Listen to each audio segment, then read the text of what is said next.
We built a solution for a client that iterated over 41,000 folders in PowerShell. However, PowerShell couldn't quite keep up. So in this video, I'd like to show you how we fixed that. First, let's start out with some of the requirements here.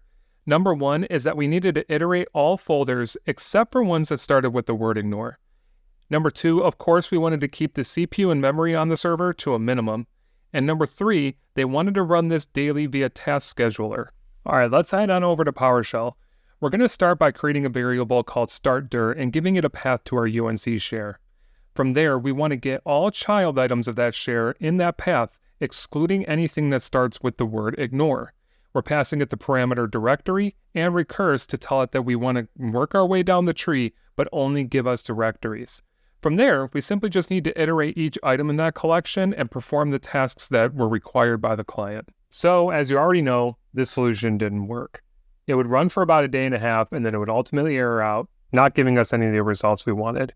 But when I was speaking to a colleague of mine, they said that when they were trying to run computations against large data sets, they had a lot more luck with Python. I'm not much of a Python developer, as I'm more of a PowerShell guy. So, off to ChatGPT we go.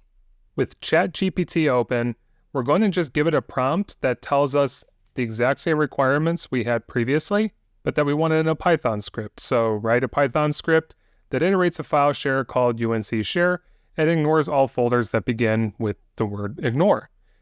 ChatGPT will quickly give us an output here that we can then copy and paste. I'm going to need to dump this information into a text file that I can then use in additional scripts that we have running for this client.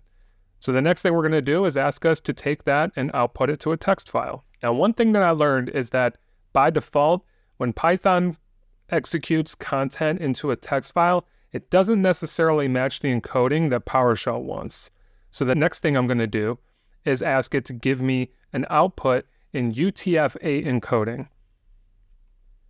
All right, so now we have working code in Python that it is going to iterate all the folders, ignore folders that start with the word ignore, and output that to a text file with UTF coding.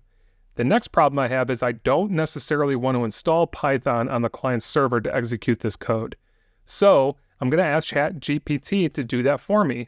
And it's going to give me instructions here on using PyInstaller to then package that as an exe.